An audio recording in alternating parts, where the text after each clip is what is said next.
Departure by Ellen Wake. When Thomas Zane fell for Barbara Jagger, it happened fast. She was young, vibrant, and beautiful, full of life. He had never been a very happy man, and without any seeming effort, she had changed all that. Zane felt good for the first time in his life. Everything she did was another piece of a jigsaw puzzle he hadn't even known he'd been missing. And best of all, she made the words flow, strong and sharp. She was his muse. Zane could feel the poems, taking form, shaping things. As he experimented, he imagined he could almost feel the power surging through the keys of the typewriter. It exhilarated him. But there was fear, too. If not for his young assistant Emile, he would have given it up. But Emile convinced him otherwise. He, too, had a way with words. Zane cut its heart out, but it didn't die. The thing that wore Barbara's face kept crooning sweet nothings sugar-laced with poison. He put on the suit, untied the monster from the chair. The thing in his arms thrashed weakly, but he held fast. He stepped outside, off the pier, and into the dark water, a sinking pinprick of light descending toward a bottom that never came. Thomas Zane knew he had to remove all that had made this horror possible, including himself. That was the only way to banish the dark presence he had unleashed and now looked at him through the eyes of his dead love. But he also knew that despite his best efforts, it might someday return. So even as he wrote himself and his work out of existence, he added a loophole as insurance, an exception to the rule. Anything of his stored in a shoebox would remain. The Poet and the Muse, lyrics by Old Gods of Asgard, the first verse. There's an old tale wrought with mystery of Tom the poet and his muse, and a magic lake which gave a life to the words the poet used. Now the muse, she was his happiness, and he rhymed about her grace, and told her stories of treasures deep beneath the blackened waves, till in the stillness of one dawn, still in its misty crown, the muse she went down to the lake, and in the waves she drowned. The Poet and the Muse, lyrics by Old Gods of Asgard, the second verse. The poet came down to the lake to call out to his dear. When there was no answer, he was overcome with fear. He searched in vain for his treasure lost, and too soon the night would fall. Only his own echo would wail back at his call. And when he swore to bring back his love by stories he'd create, nightmares shifted in their sleep in the darkness of the lake. The Poet and the Muse, lyrics by Old Gods of Asgard, the third verse. In the dead of night she came to him with darkness in her eyes, wearing a morning gown, sweet words as her disguise. He took her in without a word, for he saw his grave mistake, and vowed them both to silence deep beneath the lake. Now, if it's real or just a dream, one mystery remains, for it is said on moonless nights they may still haunt this place. The Poet and the Muse, lyrics by Old Gods of Asgard, the chorus. And now to see your love set free, you will need the witch's cabin key. Find the Lady of the Light, gone mad with the night. Find the Lady of the Light, still raving in the night. That's how you reshape destiny. It's 1976. Madness reigns at the Anderson farm. Contrary to all logic, the headiest ingredient of their moonshine is unfiltered water from Cauldron Lake. The Andersons feel like gods. Odin can't stop laughing. He contemplates cutting his eye out. Thor runs across the field, naked, shrieking, hammer in his hand, trying to catch lightning. Their songs have power. Something ancient is stirring in the depths, coming back. Children of the Elder God lyrics by Old Gods of Asgard, the first verse and chorus. Warriors, torchbearers, come redeem our dreams. Shine a light upon this night of otherworldly fiends. Odin's might be your guide, divorce you from the sane. Hammer's way will have its say, rise up in their name. O memory and thought, jet black and clawed, children of the Elder God, scourge of light upon the dark. Children of the Elder God lyrics by Old Gods of Asgard, the second verse and chorus. Scratching hag, you can rake your claws and gnash your crooked teeth. You've taken slaves like ocean waves, now feel the ocean seethe. Father Thor bless the war between the dark and light. In their songs let their wrongs bring disillusion's night.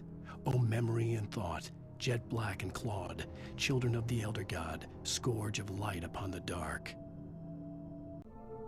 For decades, the darkness that wore Barbara Jagger's skin slept fitfully in the dark place that was its home and prison. It was hungry and in pain. It dreamed of its nights of glory when the poet's writing had called it from the depths and given it a brief, terrible taste of power and freedom. The rock stars had stirred it from the deep sleep the poet had sunk it back to in the end. When it sensed the writer on the ferry, it opened its eyes. For a long time, the dark presence had been weak, sleeping, nothing but a half-forgotten nightmare or a shadowy flicker in the corner of an eye in the forest at night. Not real enough to properly exist, and yet too evocative to fade away completely. Now it was waking up. The rider like a fly caught in a spider's web, each jerk and kick vibrating the strands that led deep into its lair. It was aware of him now, and it could use him. All he'd need was a little incentive. For Mott, spying on the rider on the ferry had been a disappointment. His boss had made Wake out to be something special, but Mott hadn't been impressed. He'd gotten a good long look at the wife, though, and he liked what he saw.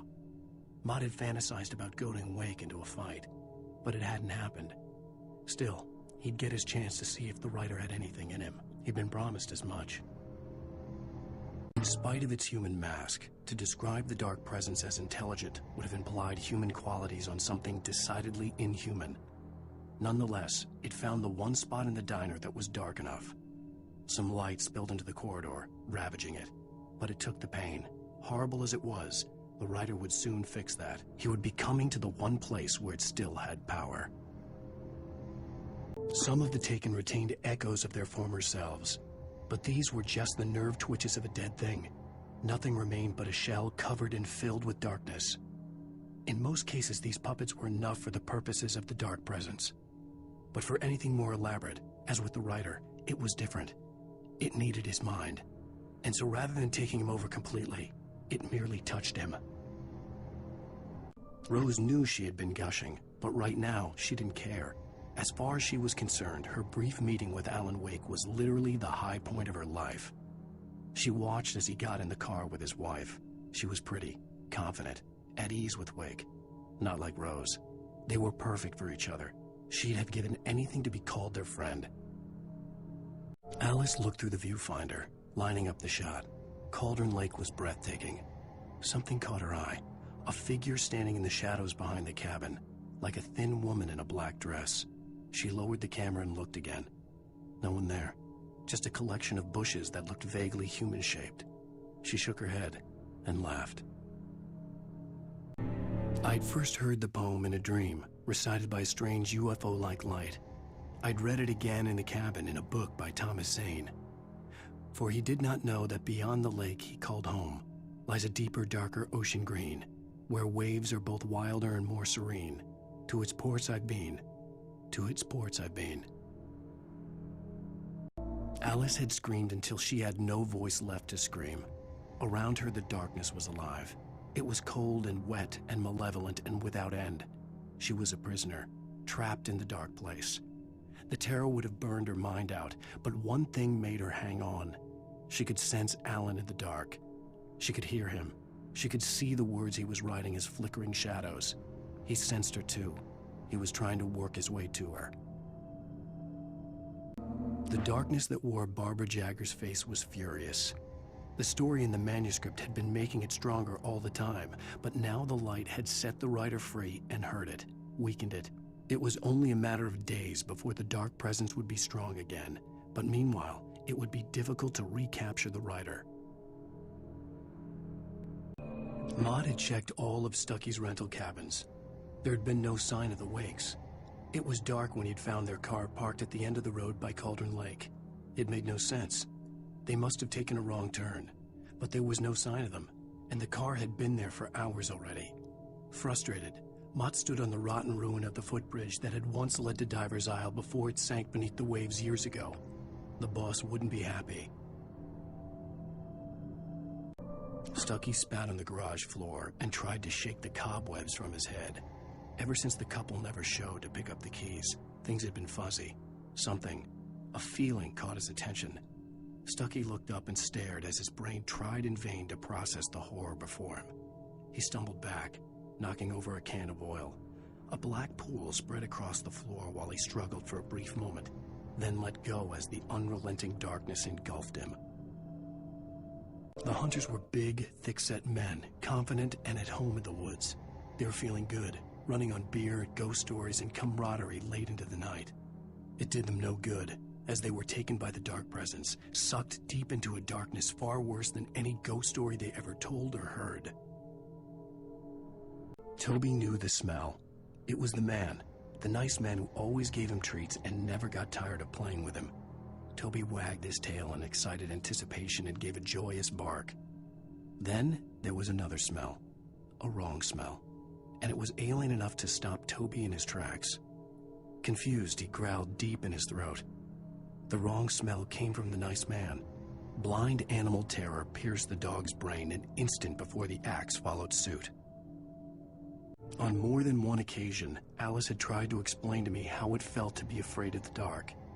To her, darkness wasn't simply the absence of light, but something more tangible than that. It was something you could touch and feel. Worse than that, it was something with a mind of its own, something malicious and malign. For her, things changed when they were wrapped in darkness. They turned into something else, something foreign, and nothing was safe or innocent anymore. I'd never really understood what she meant, until now. The man turned to face me. His face was covered in shadows. It was hard to make him out in the darkness of the forest that surrounded us, but the axe he lifted was plain to see. It glistened with the blood of his victim. He grinned madly. The shadows were alive, distorting his features. It was a scene from a nightmare, but I was awake. At the last instant, I changed direction and threw myself down. The axe splintered the trunk of a tree. I stumbled into the pool of bright light. My lungs burned. I was too exhausted to move. I tensed as I waited for the killing blow, but it never came. I raised my head. Nothing moved in the darkness beyond. For the moment, bathed in the cold light, I was safe. The Taken stood before me. It was impossible to focus on it, as if it stood in a blind spot caused by a brain tumor and eye disease. It was bleeding shadows like ink underwater, like a cloud of blood from a shark bite. I was terrified. I squeezed the flashlight like my life depended on it, willing it to stop coming any closer. Suddenly something gave, and the light seemed to shine brighter. I turned the corner, afraid of what the flashlight's beam might reveal. Suddenly, a roughly painted symbol of a torch glowed in the light. Behind it, hidden by a rock, sat a battered metal trunk. It was here for a reason, packed with supplies, batteries, flares, ammo, things you need to make it through the darkness of the night. Something left behind by someone who knew what I knew, and more. I lifted the page in front of my eyes and read it. In it, I lifted the page in front of my eyes and read it. In it, I lifted the page in front of my eyes and read it. In it, I lifted the page in front of my eyes and read it. In it, I lifted the page in front of my eyes and read it. In it, I lifted the page in front of my eyes and read it. At first, I kept finding the pages as if by accident. The book I couldn't remember was either a terrible and true prophecy or an act of creation that had rewritten the world. I began to hunt the pages feverishly, for they held the answer to the mystery. With it, I could save myself. With it, I could save Alice. Shadows stirred and the wind picked up as I ran through the forest. I felt the dark presence turning its gaze toward me. Then the moonlight was blotted out by dark shadows that raced violently across the ground, moving too swiftly to be natural. Darkness gathered between the trees and melted again to reveal the Taken. No natural path had brought them here. Even after all this time, hearing the Night Springs theme caused a surge of conflicting emotions in me. It'd been my first real writing gig. Barry had known a guy who knew a guy, and suddenly I'd been a semi-regular writer on the show. I'd always been ashamed of the job. Felt it was trash. I'd wanted to be an artist, a novelist. I'd been naive back then. It had taken a long time to learn to be proud of the work.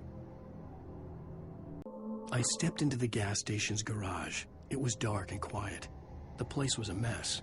It looked like someone trashed the place or that there'd been some kind of fight. Light spilled into the room through an open door at the back, and I made my way toward it, Without any warning, I was blinded by a bright light. An old portable TV on the shelf had come alive by itself. Impossibly, I could see myself on the screen, talking like a madman. Annie had stepped out, but what stumbled back in was something else. Something alien. A monster. Walter tried to kill it, first with his fists, then a chair. It wouldn't die. Instead, it kept coming, unaffected by the beating it had taken. After Walter managed to kick it down the cellar stairs, fear took over. He ran, got behind the wheel, gunned the engine. The booze wouldn't make him forget, but he knew he had to try.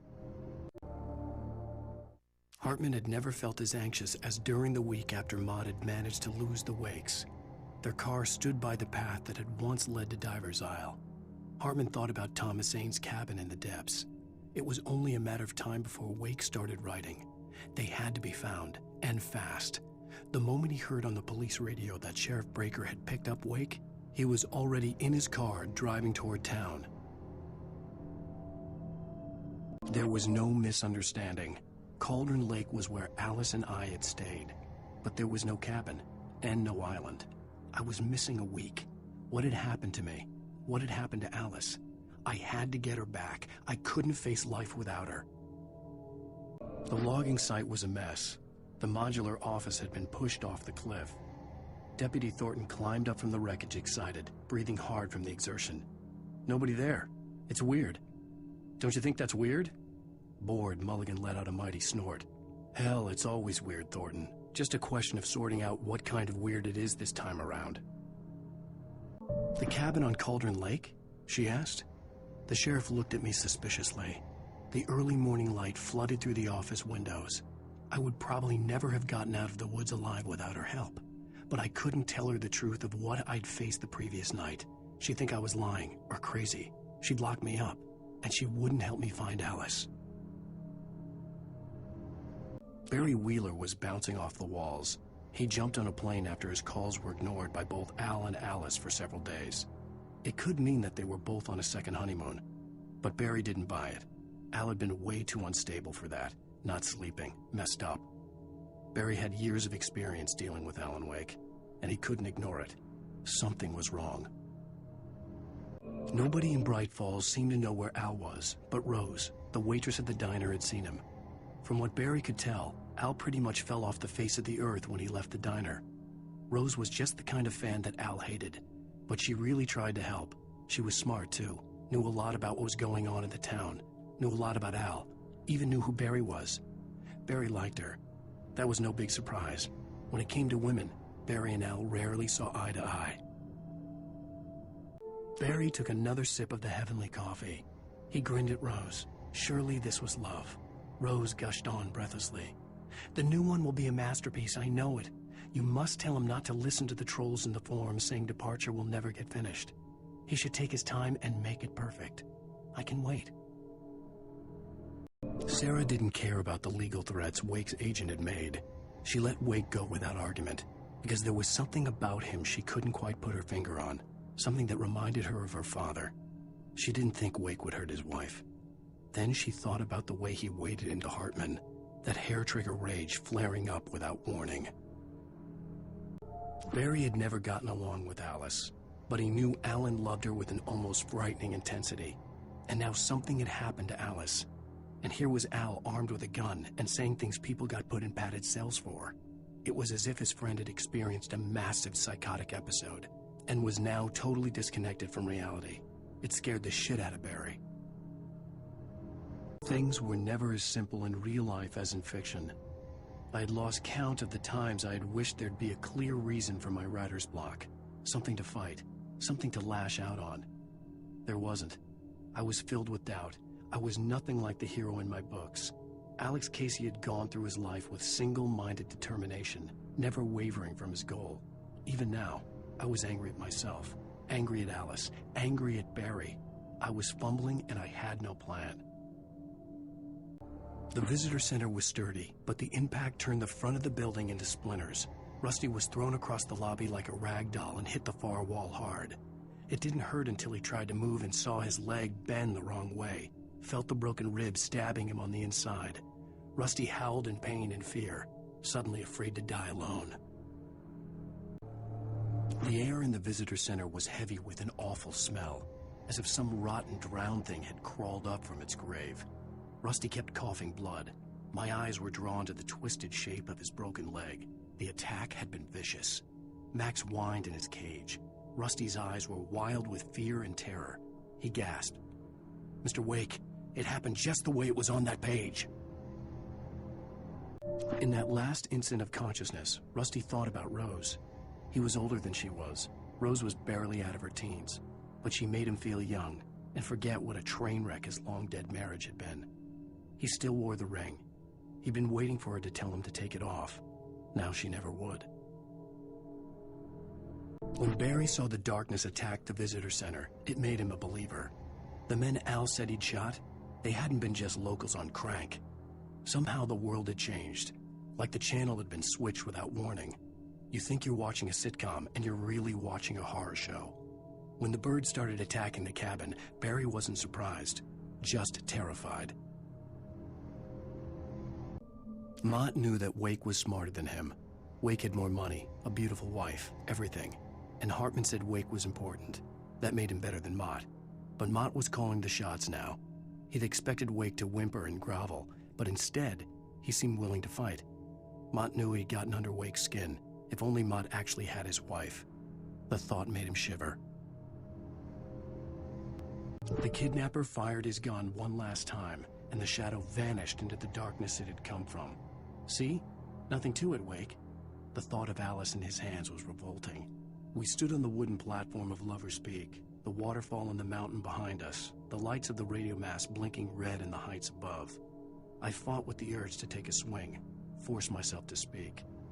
Let's cut the act now. Where's my wife? I heard them before I saw them, swooping down from the sky and screeching as they came. I spun around just as the cloud was upon me. For an instant, I stared into 100 dead eyes, black pearls glittering in the darkness. I raised the flashlight and the swarm exploded like fireworks. Feathers burned, turned into ash. I couldn't hear my scream above theirs. Agent Nightingale didn't want to be in Bright Falls. These little communities revolted him, and he didn't like the trees or the coffee. He now knew that impossible horrors lurked behind the storefronts and smiles. He desperately wanted to turn the car around and just drive until he passed out or ran out of road and booze. But he had a job to do. He had a rider to catch, at any cost. Sarah trusted her gut, and her gut said Agent Nightingale was an asshole. He felt wrong, and it wasn't just the smell of stale booze. It was in the way he flashed his badge, pulled rank, the look in his eyes when he wanted answers. Where was Alan Wake? What was this about an accident? Where was his wife? And most importantly, why did she let Wake go? He wouldn't answer her questions. Federal business was all he'd say.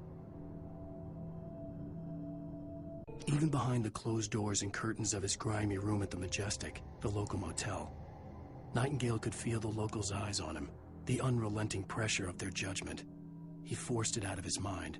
For all he knew, they could all be under Wake's spell already. You do what you have to do to get the job done. He took comfort from the bottle in his hand. Please, he thought, just let me get through this. Rose knew that Rusty was in love with her, and she liked him too. She liked him a lot. He taught her to dance, and life had certainly taught her the value of a man who was gentle. He treated her well, made her smile, made her feel good. But Rusty wasn't the prince of her dreams, and that tended to underline the unbearable truth. She was no closer to that Hollywood magic than he was. Rose didn't know how the strange old lady got in her trailer, and she looked wrong somehow. The woman showed her teeth in an approximation of a smile and traced a finger down Rose's cheek. "Pretty girl," she said. Rose felt as if she was falling asleep, but her knees didn't buckle. The crone spoke in a whisper, her words ice cold and dark in Rose's ear. Touched by the dark presence, Rose was lost in a dreamland where everything was drawn in black and gray crayons. The old lady had promised her that all her wishes would come true. She would be Alan Wake's muse. She was smiling so hard it hurt her face. She crushed a bottle full of sleeping pills into the coffee. Deep down inside, she was screaming in terror. Mr. Randolph liked Rose, that little smile she had, how she was still sweet when life had tried so hard to make her bitter. It wasn't any of his business what she did in her trailer, but those strangers, the writer and his smart-ass sidekick, looked like trouble, and they'd been in there for hours, way past her normal bedtime. He reached for the phone and called the sheriff's station. The dark presence had touched the girl to lure the writer into a trap. Now it was night, and he lay helpless, drugged, lit only by the flickering of the TV screen filled with static. Shadows coalesced in the room as the dark presence leaned close to the writer, ready to touch him again. Back to work, boy. For it to be free, the dark presence needed the writer to finish the story. Again and again, the story let it get frustratingly close to the writer without letting it capture him. It was bound by the events depicted in the manuscript, but it could pursue the writer indirectly, put others on the task, and stop those who would help him. It took over everything in its path, made them its puppets, and sent them after Alan Wake. The FBI agent's command froze me in place. I considered surrender. It was all falling apart anyway. I could give in, let someone else deal with it, but it felt all wrong. Call it instinct, his posture, the way he held the gun. He was no friend. Shots ringing in my ears, I leaped for the hole in the fence and stumbled into the darkness beyond. Doc sat down heavily. He examined Barry and Rose. Barry was already recovering. Rose was another story. She was conscious, but she was barely present, almost delirious, disturbed, touched in the head, they used to say. It wasn't the first time Doc had seen someone in such a state, but it had been over 30 years. Doc poured himself a stiff drink. He hadn't forgotten a thing. The night had been one desperate situation after another. I was exhausted, and my body felt as though it had been chewed up and spat out. The flashlight was heavy in my hand, and each pull of the trigger sent a painful shock up my arm. But I was finally out of the woods, and things were looking up. That's when I heard the chainsaw. Nightingale stared through the broken studio window into the dark woods. He turned around, started to walk out, but Maine grabbed his arm. "Young man, you almost shot me. You don't shoot off rounds at people like that. What's the matter with you?" Nightingale shook his arm free, marched out. His cheeks burned with rage and humiliation. With Nightingale gone and the night wind blowing in through the broken studio window, Maine stared at Sarah. The sheriff looked away. Maine's voice shook with barely controlled anger. "That boy's doing more drinking than thinking. I hope you know what you're doing, Sarah. He's got a sickness in his eyes. You take my word for it. He wants Wake for a reason, and it's not for anything good." Deputy Mulligan tuned Thornton's chatter out. He didn't think writers were particularly useful people, and a huge manhunt for one struck him as idiotic. Certainly not worth the missed opportunity for coffee and pie. It wasn't even clear what the man had done, except run from them at the trailer park. Mulligan knew he wasn't alone. The sheriff's patience with the Fed was running out. The pipe wrenched itself loose from the bridge's steel framework.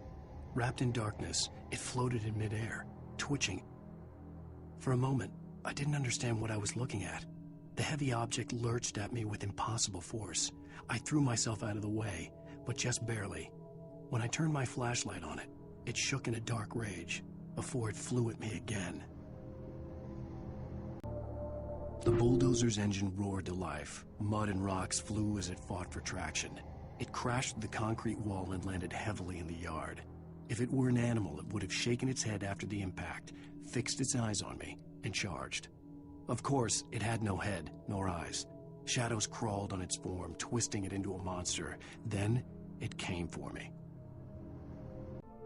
Hartman wasn't happy. Mott could see it in his eyes. He quickly lowered his own. He had made a mess of it, and he knew it. The shame of failure was hard to bear.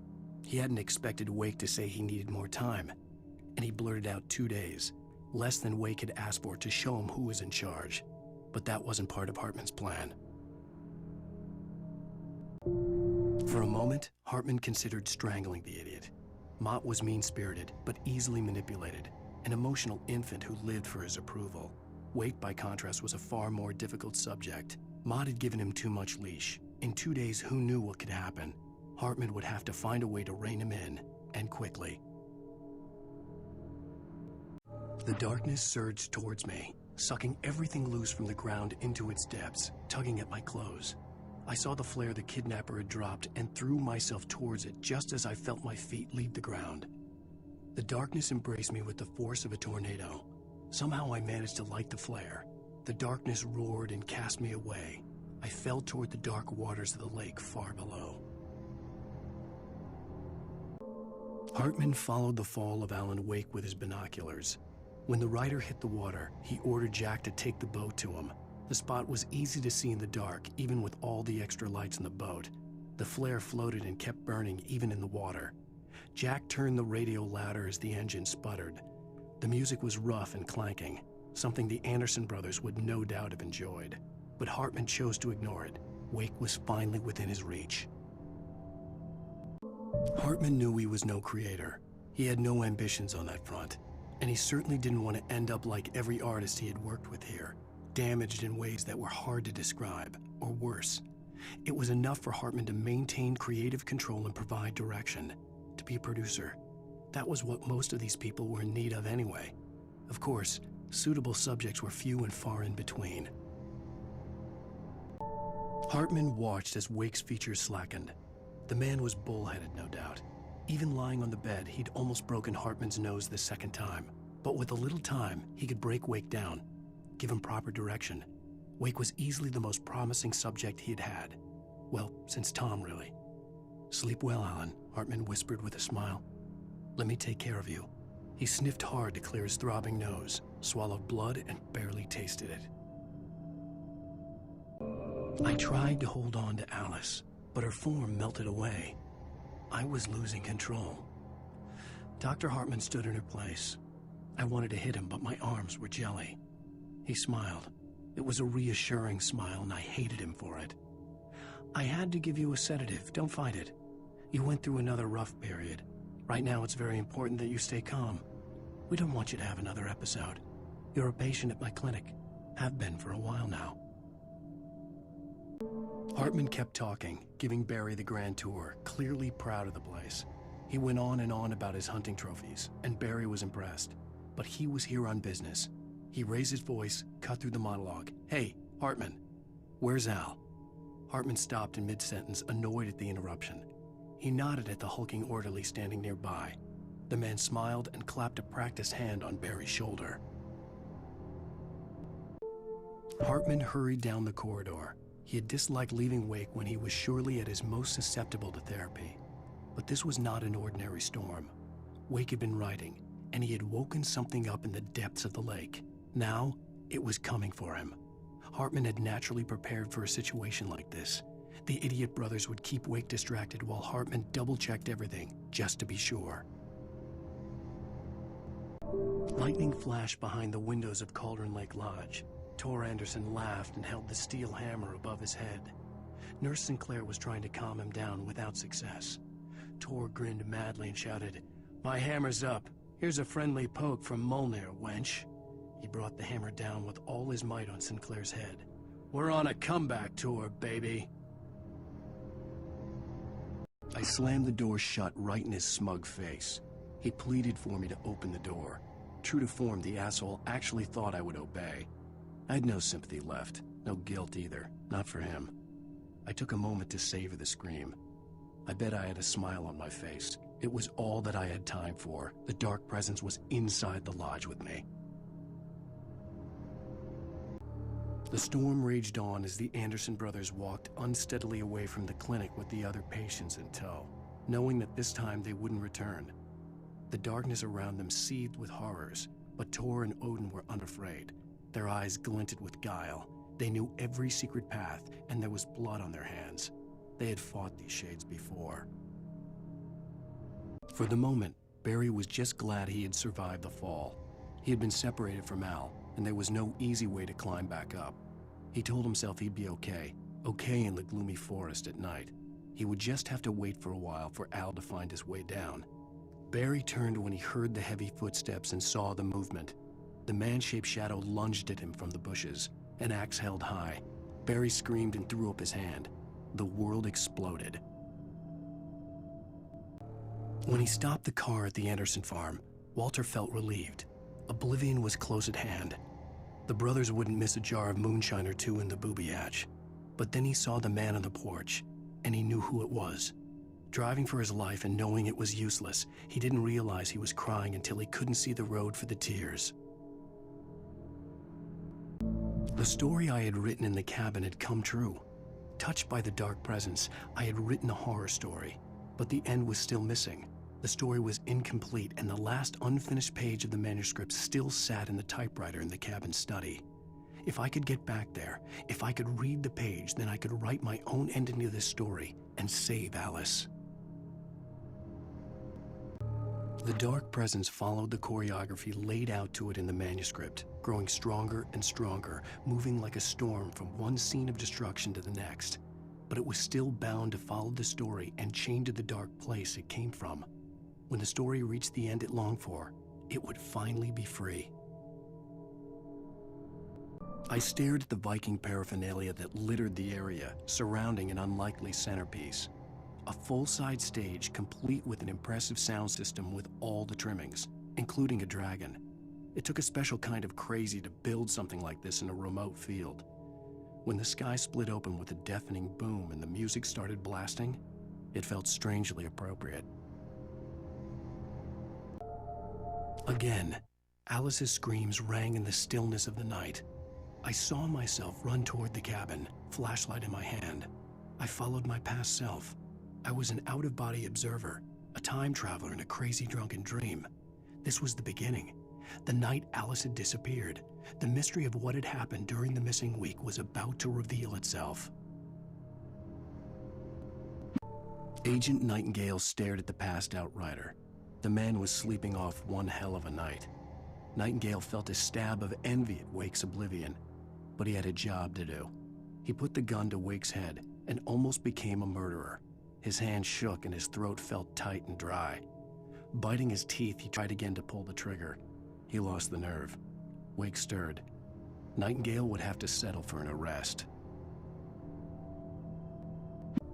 As the deputies hauled Wake and Wheeler away, Agent Nightingale eagerly examined the stack of papers Wake had been carrying. It was incomplete, a collection of random pages, but there was enough. He saw his own name in there, among others. His hand shook with emotion. Finally, it was proof. He had been right all along. Nightingale tried to make sense of the manuscript. It was disjointed and strange. He didn't understand half of it, but it all rang true. Impossibly true. He took out his hip flask when he reached the page that described how he reached the page that made him take out his hip flask. It wasn't the booze that made his mind reel. I stared through the bars of the jail cell. Barry stood behind me, swaying on his feet, looking as ill as I felt. Agent Nightingale stood on the other side of the bars with Sheriff Breaker. Nightingale had a stack of manuscript pages in his hand. He seemed unhinged as he gloated. "Well, I've got you now, Raymond Chandler. It's all here, all the evidence, including conspiracy to murder a federal agent." Nightingale felt the situation veering out of his control, but the gun at least felt steady in his hands. He was ready to fire, resolved that he would let this happen over his dead body. And yet he hesitated. He had seen this moment before, read it in the page. He was transfixed by the déjà vu and the horror that he was a character in a story someone had written. Then the monstrous presence burst in behind him and dragged him into the night. Barry was in his element, making calls, making things happen, even if he didn't entirely know what those things were. He wouldn't let the hot sheriff chick down.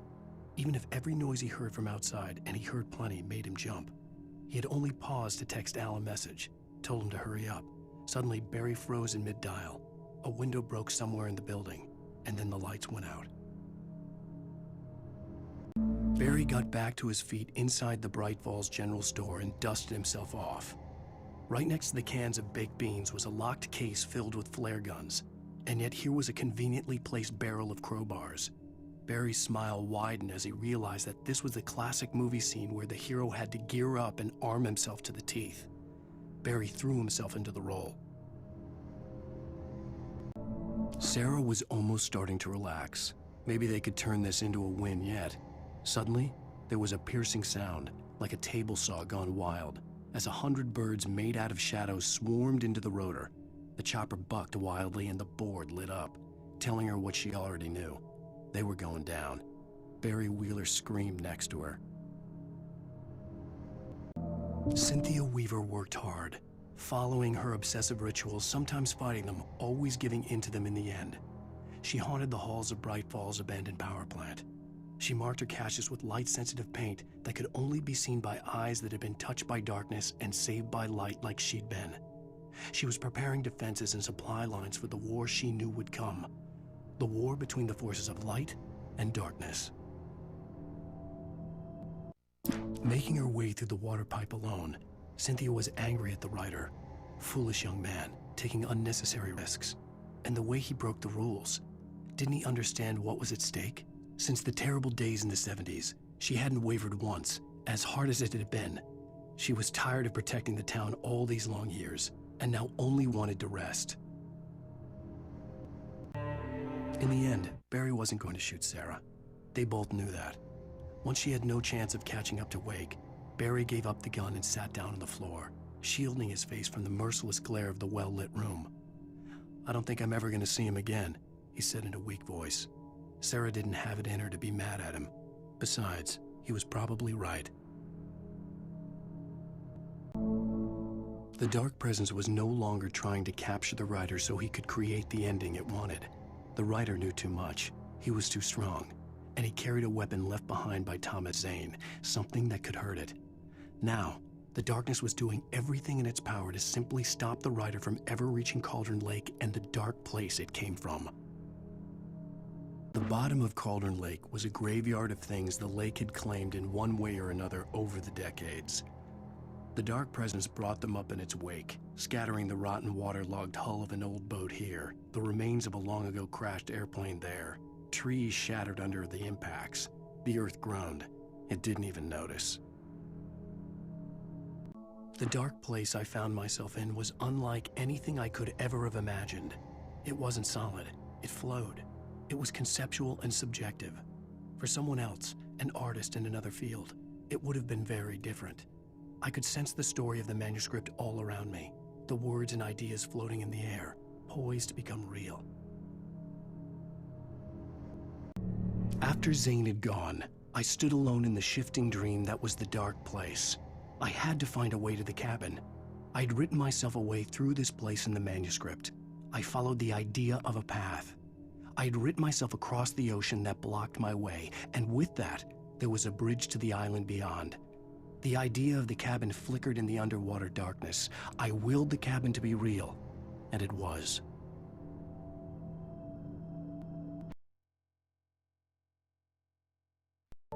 It's true what they say about the fall and the sudden stop at the end.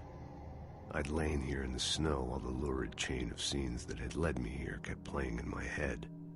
A rerun of my own private snuff movie. A memory of my corpse. Alone at my own wake. Thinking in metaphors again. The femme fatale was gone. Only a sour taste remained of the kiss that killed me. This was a late goodbye. 13 years after I'd gotten my revenge, it had finally caught up with me. It had been a long time to bear the pain. My blood painted the snow red. A gruesome slushy dissolved all the scattered painkillers and leisurely dripped down to the sewer, mingling with the bile of the city, becoming one with it. I can see them now. My wife and my baby. Honey, I'm home.